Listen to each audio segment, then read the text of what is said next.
There's this line in the chorus of a famous Christmas hymn, and it goes, "A thrill of hope, a weary world rejoices." And of course, the Christmas carols, so the carols about Christmas, and in the foreground is the Christmas story, and you think about this holy night, O night divine, if you know the song. And Christmas is fascinating, but what really interests me is the background to this song. Because it's almost like in this song, it's almost like here's this whole Christmas thing going on, and then the camera changes and looks at the audience, like an audience reaction shot. And when the carol looks at the audience, do you know what the audience for Christmas is? Well, they're weary, which is sort of a strange detail to put in a Christmas carol, but I totally get it. Like, anybody else here ever feel weary? Yeah, you could say that again. And maybe it's just you're tired, or you're distracted and busy, so you make it to church, you sit down in your pew, and you just can't stop but help think about all the stuff you have to do, the people you have to get back to, the things you got to get done. Anyone else do this sometimes? And like you get to church and you take a minute to try and get life balanced and on a good foundation. And sometimes you sit there and all you can do is think about all the stuff you've got to do. Oh, and then like in the middle of a busy schedule, which is wearisome, but Murphy's Law is real. So the kids get sick, the parents get sick, the car gets sick, has trouble. You wake up one day and Eli Manning is still your quarterback. Do you know what you are? You're weary. Or maybe you find yourself weary, you're stressed out by emotionally drained conflicts. It's that phone call, it's the angry words, the late night text messages, the season or the relatives you're not looking forward to seeing during that time of year where you see relatives. Do you know what you are? You're weary. Or maybe you're just exhausted and worn down by worry or sadness, because there's so much to be sad about. There's so much to worry about. So you worry about your health, you worry about your family, you worry about your job, or you might make the mistake of watching the news, or maybe you worry about your future, your parents, your kids, the world. Actually, I was reading there's a name for this syndrome that we probably all have, or borderline at least. It's called headline stress disorder. Anyone else have that?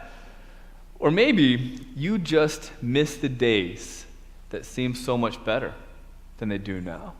If you feel any of that, do you know what you are? Oh, come on, you got it. Yeah, you're catching on. This is good. And the thing is, when you're weary, you're tired, you're exhausted. On top of that, you feel powerless and overwhelmed. You don't want to take any action to make a difference. When you're weary, you begin feeling numb to things around you. You stop looking forward to things. You don't really know if things are ever going to get together because you could see problems everywhere you look, but few real solutions. Do you know why that is? Well, it's because you're weary. And when you feel weary, well, let me just say this, you're in really good company. You should know that God's people have felt weary for a really long time. And I'm going to read, again, one of the best examples I could come up with of the worst of times. This is a passage from Isaiah 9. We read part of it already. The poem goes, "Nevertheless, there will be no more gloom for those who are in distress. In the past, he humbled the land of Zebulun and the land of Naphtali. But in the future, he will honor Galilee of the nations by the way of the sea beyond the Jordan. The people walking in darkness have seen a great light, and those living in the land of deep darkness, a light has dawned." Now, this is, of course, a familiar, famous Christmas poem, and we light candles to it, right? But don't rush too quickly to the light. I mean, look at the words here. They sound like gloom, distress, darkness, deep darkness. Do you know what the folks in the original audience to this poem were? Well, they're weary. And everybody who feels weary has a story to tell. Let me tell you theirs. The original audience was weary because something unspeakably horrible happened. In the story, the tribal territory of Naphtali and Zebulun extended all the way down to the mountain of Hermon. That was the site where the Assyrian conquest began. These were sacred, quiet, hallowed, haunted words in the text. Because somewhere around 721 BC, the brutal, violent Assyrian army went through Zebulun and Naphtali, and they went to the Israelite capital, and they carried away the citizens of the kingdom of Israel after destroying the army, wiping them out, killing thousands and thousands of innocent people. And the violence, is worse than you can imagine in a modern era. There's no Geneva Convention. There's no real rules about how you can or cannot hurt people. On top of that, there are centuries-old feuds and anger and racism and classism and stories of hatred that went on for hundreds of years. And what went on, it almost sounds like a cliche, but it was literally raping and pillaging and violence. And imagine being those people a decade later. Just thinking about it is probably not too much of a jump to think that any human that survived Naphtali and Zebulun they'd probably be diagnosed with PTSD. Actually, now I think about, no, that's wrong. Not my field, but I think to have post-traumatic stress, I think you have to be post-trauma, and part of the tragedy is that things didn't really get better. It just got bad for a really long time. There are lots of folks Isaiah was writing this to. It just didn't get better. They're refugees, slaves, homeless, jobless, prisoners, victimized for decades. It was a gloomy, dark time with no hope. And everybody in the audience that Isaiah was writing to was, you can guess it, just say it, what were they? You guys are pretty sharp. You should know, though, that is the setting for one of the most famous biblical poems about Christmas. Here's a candle, and the camera turns on the audience, and the world was weary. Which is sort of a nice way of saying it. Let me say this too. Sometimes when you're feeling down and weary, well-meaning people will tell you it's not that bad, and they're right. You ever do this? You're really upset about something, the internet's down, or you're in traffic, and someone just comes and gives you perspective. You might be in traffic, but you got a car, and everyone watch the movie It's a Wonderful Life? That's about perspective, right? You have this guy who's weary. He's anxious, he's depressed, he's suicidal. And in the movie, of course, George Bailey gets perspective. And he learns that he's actually wrong, that he actually has a wonderful life. That's the movie. All he really needed was to see reality. And maybe that's true for you. Maybe it'd really help you to see reality, to count your blessings, to remember what your life was about. But just so you know, for Isaiah's audience, it would not have worked at all.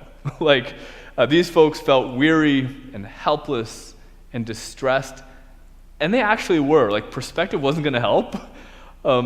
They were captive by an abusive army, and if they stopped and got perspective to remember, to think about what happened, to think about their lives, to be honest, I think they'd just go, oh wait, no, so my family's all dead.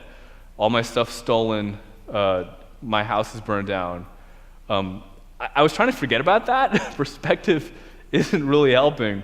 Things are worse than I thought. This is the audience story. This is one of these stories where people are weary. And when you're weary, here is the big question. Now, I'll be honest, when you're really weary, you just stop asking this. But here's the question that, this would change everything. What would it take when you're in the dark, you're out of answers? What could it possibly take to change you to hope? Like, is there such a thing that could change weary people into joyful, rejoicing people? I mean, look, if there was such a thing that could change you from being weary to hopeful, wouldn't you want to know what it is? And let me just take a step back for a second. We've already established that you're really sharp, even if you're weary sometimes. You can all probably guess where this message is going, right? Probably, if you had to guess, I'm going to, talk about Jesus or Christmas or something like that. And you're all right. You're very smart. I'm a committed follower of Christ. I really think Jesus makes a difference. But imagine for a second that I wasn't going to say that. Imagine I didn't believe or didn't know this story, which wouldn't make me that weird. Like, I'd probably be like a lot of your neighbors, a lot of your friends, coworkers, relatives, or maybe I'd even be like you. Maybe you're here and you're not following Christ, and it's not that hard to imagine, right? Well, I'm glad you're here, by the way, because even if you disagree with what I'm about to say, I want you to think about the question: if you're weary, what would it take to make you hope? What sort of change would it take to make you rejoice? And look, most people just stop asking that question because they're convinced that there is no answer. Or maybe they stop asking because we as a culture have gotten really, really good at distracting ourselves. We entertain ourselves, we keep really busy to the point where we never have to think about these big questions like, what is the purpose of life? What happens when you die? Where we come from? Where does justice come from? We just take one day at a time, we stick in there, and we get really busy and never ask questions like this. But how could you answer the question? Ann Voskamp plays with this quote from the brilliant researcher Carl Sagan, and he was super influential for some of the better-known writers for New Atheism, Sam Harris, Richard Dawkins, I can't talk. Here's what he says. He says, "Our planet is a lonely speck in the great enveloping cosmic dark. In our obscurity and all this vastness," he says, "there is no hint that help will come from anywhere else to save us from ourselves." And that's what one of our modern wise men says to those of us who are in the dark, who are living, walking, dying in the darkness. That you might be tired, you might be weary, but there's no hint that there's help anywhere to save you from yourself. His conclusion is that you could try everything, you could look in the universe, you could look through a big telescope or a powerful microscope, and do you know what you'll find to find help? Not a single hint that will help you. Which is not really good news, that for those of us who are weary, there is nothing that could change it. Don't put that on a Christmas card. That's even if you're not a Christian, don't put that on a Christmas card. They're not going to make Hallmark movies about that. But to appreciate Christmas, Christmas doesn't start there, or it doesn't end there, but it starts there. It starts with waiting. And even if you're weary and you don't see any sign, wait in the long black night. Wait through the darkness that may sink down into your marrow. Wait through the dying cries that you can't hear, through the gasps of the last death heaves. Wait through the night. Wait through tears. Wait through the burning tears that run down your face. Taste the saltiness in the darkness that just seeps in. I think you just have to start by waiting in the cosmic dark. look at the endless dark universe, stare into it, and you just start feeling that darkness. And it all comes back to our question, what if? What if it didn't have to be like that? What if there's a sign? What if there's hope? What if you're in a weary world, in a weary place? And what if there is something that can help you? And this is a serious question, right? I mean, can you hope in the government? That's sort of a punchline these days, right? Are you any better? Can you personally govern your life in a way that you've come up with better answers than everybody else has come up with for thousands of years? Anyone want to raise your hand, say, I'm powerful enough to hope in myself, or I'm powerful enough for other people to hope in, that any good answers that can bring lasting hope, lasting justice, and not just like we need more than just a quick burst of hopefulness. We need lasting change. And it's so easy to just give up on finding that. But what can we do? And most people we've just given up on finding this answer. So we don't even answer the question because we can't hope in those things, so we're weary. And that's where Isaiah starts. That's where he meets us. And Isaiah doesn't give us all the answers, but he lights a defiant, hopeful candle in the face of overwhelming darkness. Let me just read what Isaiah says next. The people walking in darkness. This is verse 2, meeting his audience in a very weary place where they were. The people walking in darkness have seen a great light. On those living in the land of deep darkness, a light has dawned. The verse 6, here's what he says. For unto us a child is born, to us a son is given, and the government will be on his shoulders. And he will be called Wonderful Counselor, Mighty God, Everlasting Father, Prince of Peace. And of the greatness of his government and peace there will be no end.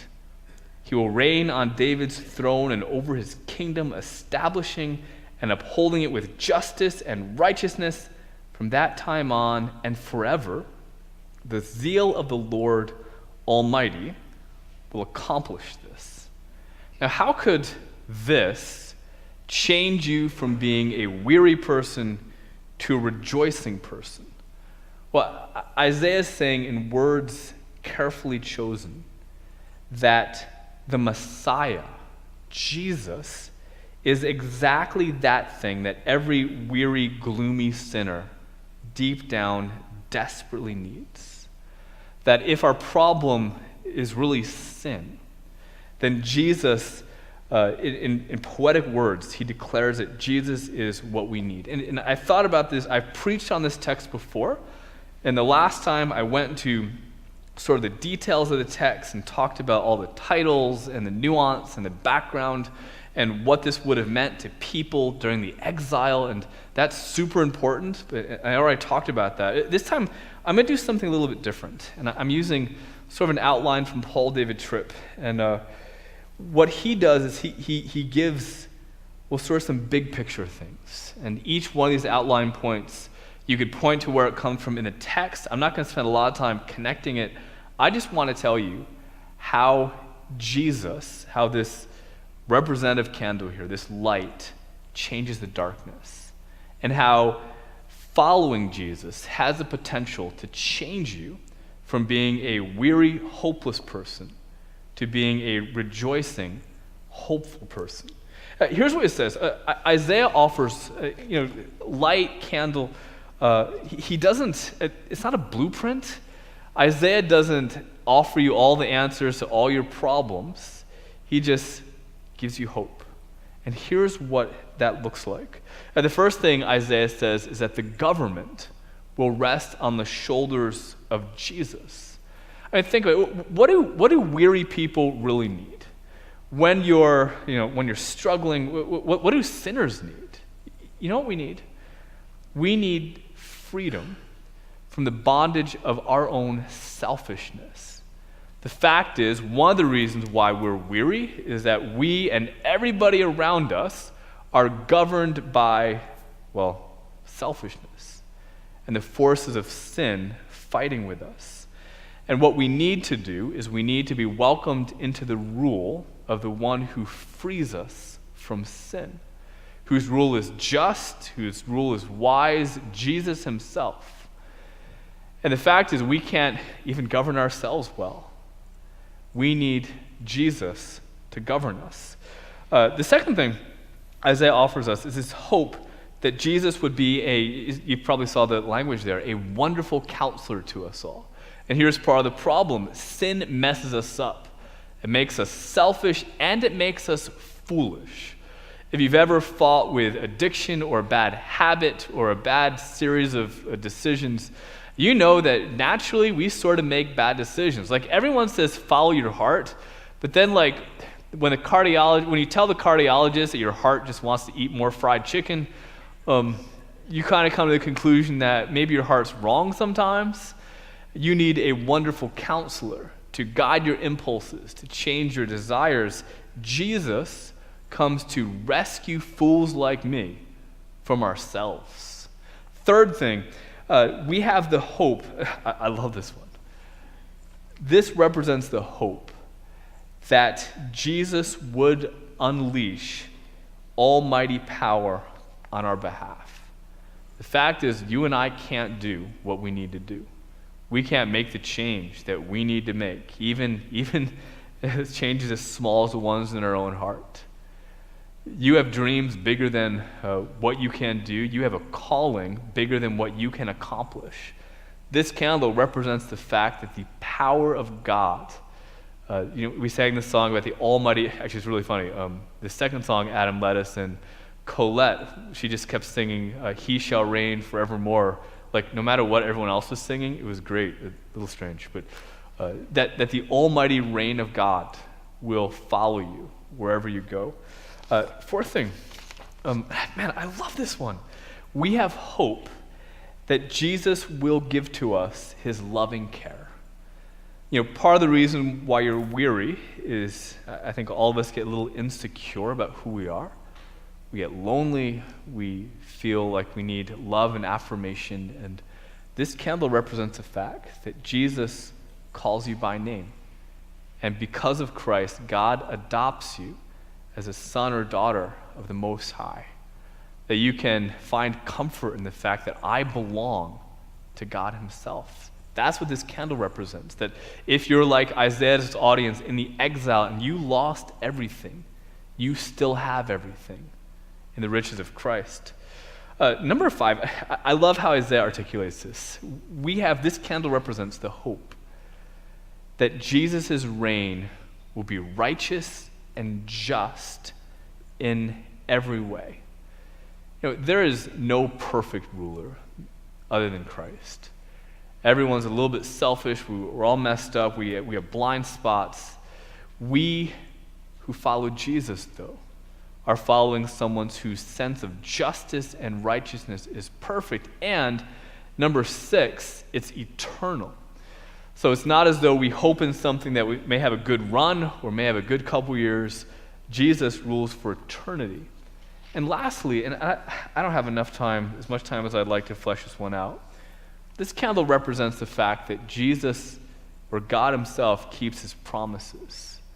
Because you're probably good at math. Anyone guess the amount of years between the exile, the 721 BC, and the birth of Christ? I knew it. You guys are really smart. But that's like 721 years that God's people waited in exile. I don't want to get too far into history, but there was no king on the throne of Israel. By the time you get to Jesus, right, the Roman government was in charge, right? But the fact is, even though God's people had to wait for 721 plus years, God's promises still came true. And this candle represents the fact that, none of you are going to wait for 721 years, but it might feel like it. The fact is that God keeps his promises, even when to us it may take a very, very long time. We can still trust him. Do you know what that is? Do you know what all 77 of these things come together to look like? Hope. This is the only kind of hope that can thrill a weary world and cause it to rejoice. I mean, look, there's nowhere you and I can look that is better than this. There's no news that's better than this.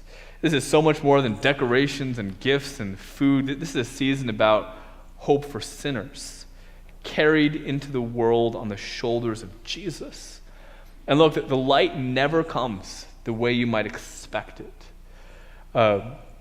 God's people in Isaiah's time were praying for a bigger army, a big fighter, someone to throw off the reign of the Assyrian. And it definitely didn't look like that. Jesus came straight into Bethlehem to be born in a feeding trough. No one would have expected that. But that's sort of the power of this story, that Christmas whispers into your darkness that there's always hope. That no matter how dark the dark is, the light can still pierce it. It doesn't even matter if the voice in your ear, in your head says there's not a hint that help can come from somewhere else. God favors the dark places so you can see his light the brightest. This is what Christmas hope is. And I am convinced that if you can appreciate what Isaiah is talking about, what the gospel writers rejoice in, I think that has the potential to change weary people to rejoicing people. So, Father in heaven, I pray that you would give us eyes to see your grace around us. Can you help us in the middle of our weariness, our sadness, our sorrow, our busyness, our anxiety, all the things that wear us down? Can you help us to see your light? And can you help us even when we mourn, even when we're in the dark, even when we're sad? Can the light of Christmas pierce our souls in a way that gives us hope and helps us to show your love to others? God, I ask this all in the name of your marvelous Son. Amen.